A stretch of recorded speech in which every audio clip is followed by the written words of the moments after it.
El siguiente es un trabajo de Carlos Misael del Carmen Ramírez para la clase Teoría del Estado y Constitución 003 con la profesora Ángela Lourdes Mayoral Vázquez.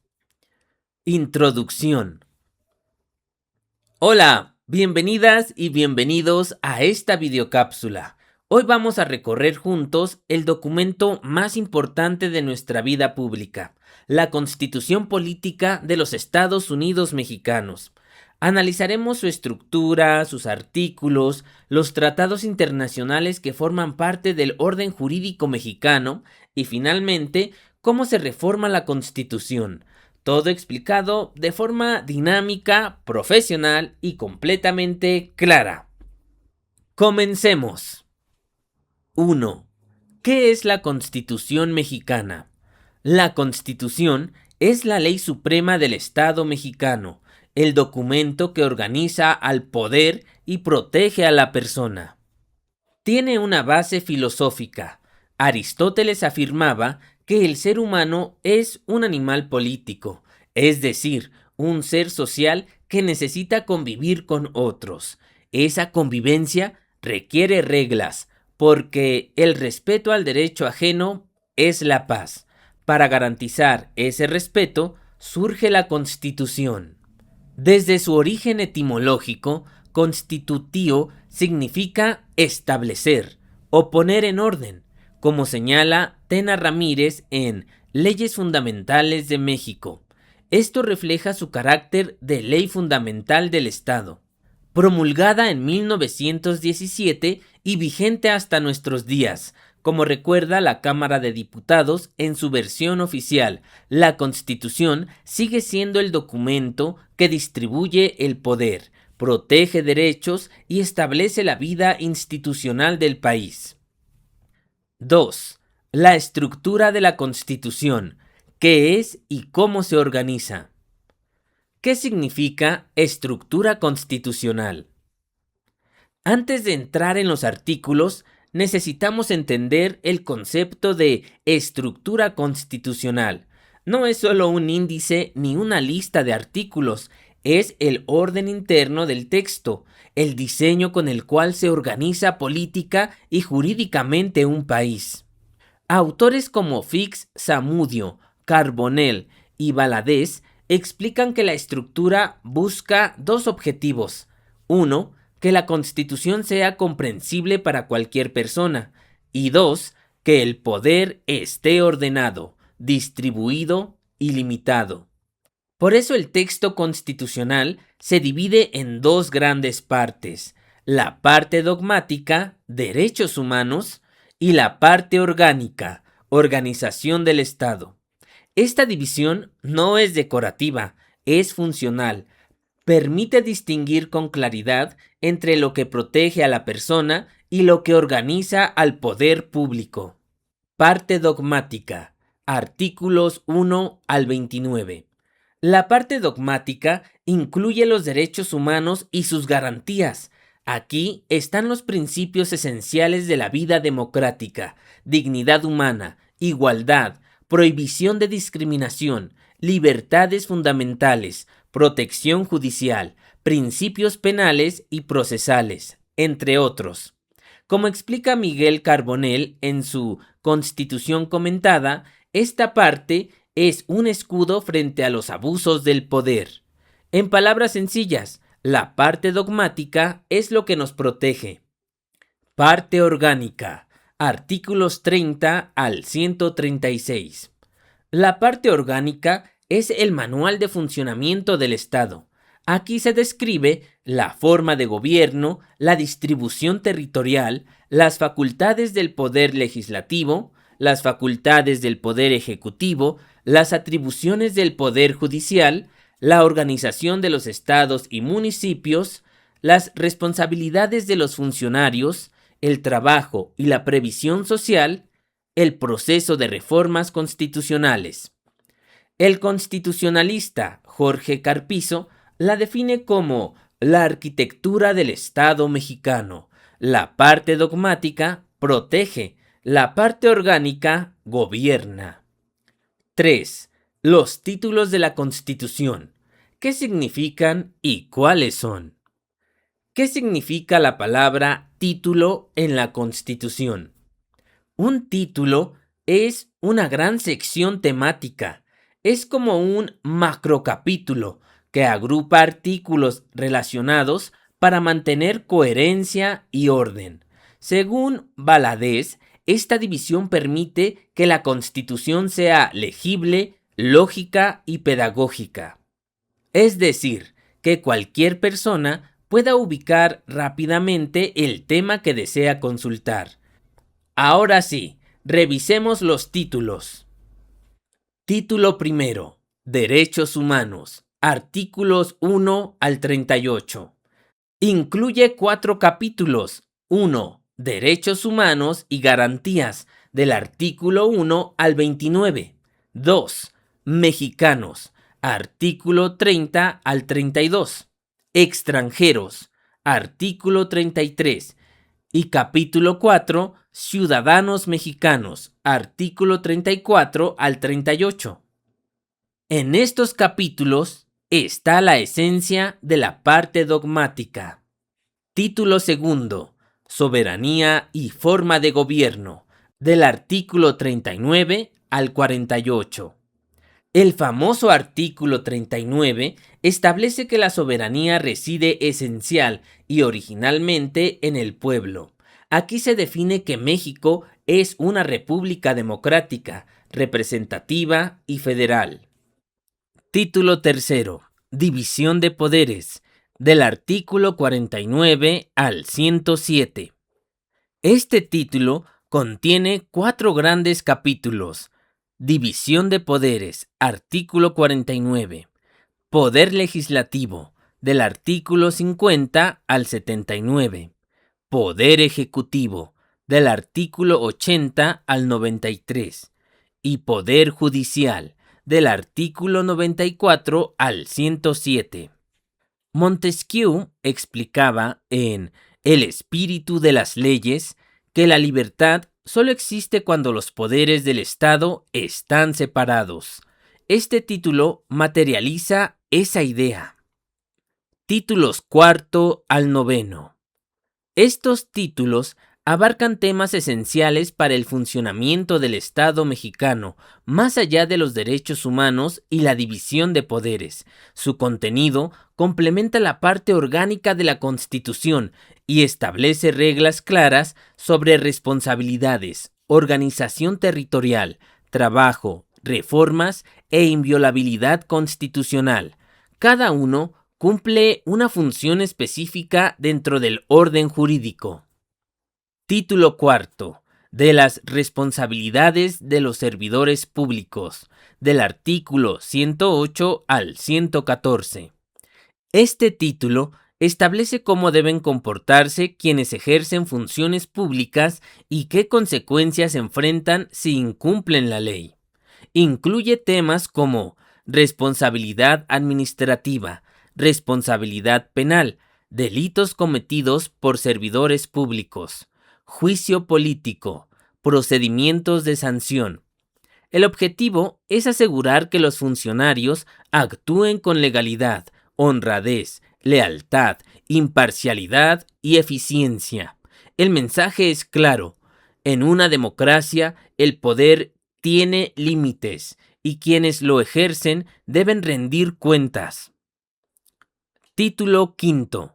De los estados de la Federación y del Distrito Federal, del artículo 115 al 122.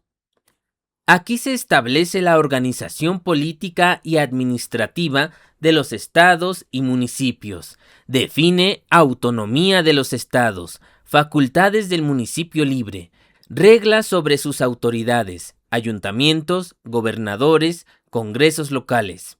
Distribución de competencias entre federación, estados y municipios. Este título garantiza que México funcione como una república federal, donde cada entidad tiene competencias propias, pero integradas a la unidad nacional. Título sexto. Del trabajo y de la previsión social, Artículo 123. Uno de los artículos más amplios e importantes regula derechos laborales, jornada máxima, salarios mínimos, seguridad social, condiciones dignas y justas, derechos de trabajadores del apartado A, sector privado, derechos de trabajadores del apartado B, sector gobierno. Este título refleja el espíritu social de la Constitución de 1917, proteger al trabajador y promover justicia laboral. Título séptimo. Prevenciones generales, del artículo 124 al 134. Son disposiciones que complementan el funcionamiento del Estado. Incluyen distribución de facultades no expresamente atribuidas, artículo 124, régimen de bienes nacionales, facultades de las Fuerzas Armadas, régimen de las leyes y presupuestos, uso de los recursos públicos, obligaciones de la propaganda gubernamental. Estas normas garantizan que todas las autoridades actúen dentro de los límites constitucionales. Título octavo. De las reformas a la Constitución. Artículo 135. Establece el procedimiento para modificar la Constitución. Requiere aprobación del Congreso de la Unión, mayoría calificada 2/3, aprobación de la mayoría de los congresos estatales, declaratoria y publicación. Es el llamado procedimiento agravado, más estricto que el de las leyes ordinarias, lo que asegura estabilidad constitucional. Título noveno.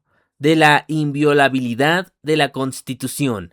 Artículo 136. Este título señala que la Constitución no pierde su fuerza ni validez aun si un movimiento o autoridad intentara suprimirla por la fuerza.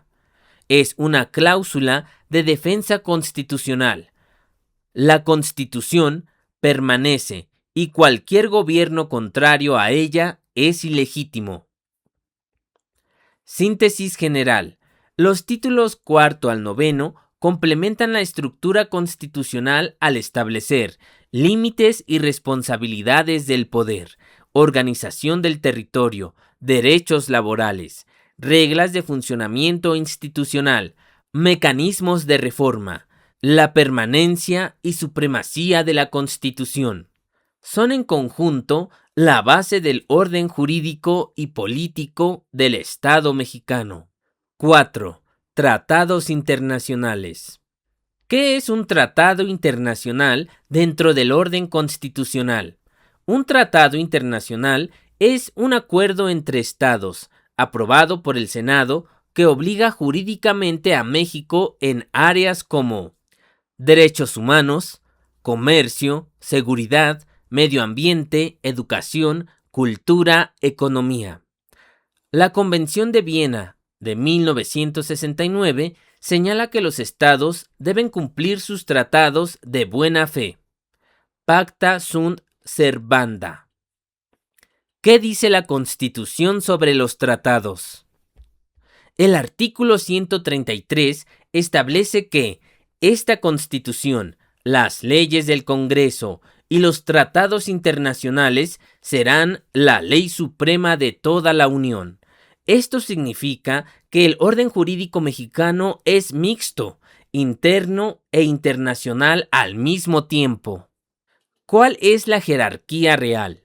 De acuerdo con la Suprema Corte, jurisprudencias de 2000, 2011 y 2013, 1. Constitución, 2. Tratados internacionales y 3. Leyes federales y locales. En materia de derechos humanos, rige el principio pro persona, establecido en el artículo 1 tras la reforma del 2011. Como explica Ortega García, los tratados no están por encima de la Constitución, pero sí complementan y fortalecen su contenido en materia de derechos humanos. ¿Por qué los tratados son tan importantes? Porque México es parte de tratados como el Pacto Internacional de Derechos Civiles y Políticos, Pacto de Derechos Económicos, Sociales y Culturales. Convención Americana sobre Derechos Humanos. Convención sobre la eliminación de todas las formas de discriminación contra la mujer. Convención contra la tortura. Los jueces mexicanos están obligados a aplicar estos tratados junto con la Constitución. 5. Reformas constitucionales. ¿Por qué se reforma una constitución? Las sociedades cambian, las tecnologías cambian y los gobiernos también. Como afirma Jorge Carpizo, una constitución sin reformas se vuelve rígida, irrelevante o incapaz de responder a las transformaciones sociales. Por eso se requieren reformas constitucionales. Procedimiento formal del artículo 135. Para que una reforma constitucional sea válida, se necesita 1. Aprobación en el Congreso de la Unión. Mayoría calificada en ambas cámaras. 2. Aprobación de la mayoría de los congresos estatales, al menos 17 estados. Declaratoria del Congreso. Publicación en el Diario Oficial. Este proceso se llama procedimiento agravado, porque es más estricto que el de una ley ordinaria. Hiperreformismo constitucional en México. Hasta 2025, la Constitución mexicana ha tenido más de 750 reformas. Es una de las constituciones más reformadas del mundo. La Constitución de Estados Unidos ha tenido 27 reformas en 230 años. La mexicana tiene más de 700 en solo un siglo. Áreas más reformadas. Las reformas se han concentrado en sistema electoral, derechos humanos, seguridad pública, justicia penal, energía, telecomunicaciones, educación, trabajo. Reformas más importantes de las últimas décadas. 2011, derechos humanos. 2013, energética. 2014, telecomunicaciones. 2016, sistema penal acusatorio. Del 2020 al 2022, Guardia Nacional, temas electorales y administración pública. Carbonell señala que la Constitución mexicana es un documento vivo que se adapta constantemente a las necesidades del país. Conclusión. Conocer la Constitución es una forma de ejercer ciudadanía. Es necesario reproducir la Constitución de boca en boca. Entender su estructura, sus artículos, los tratados internacionales y el proceso de reformas no solo fortalece nuestra formación profesional, sino también nuestra capacidad de defender nuestros derechos y cumplir nuestras obligaciones. Gracias por acompañarme en este recorrido dinámico y profundo por la Constitución de los Estados Unidos mexicanos.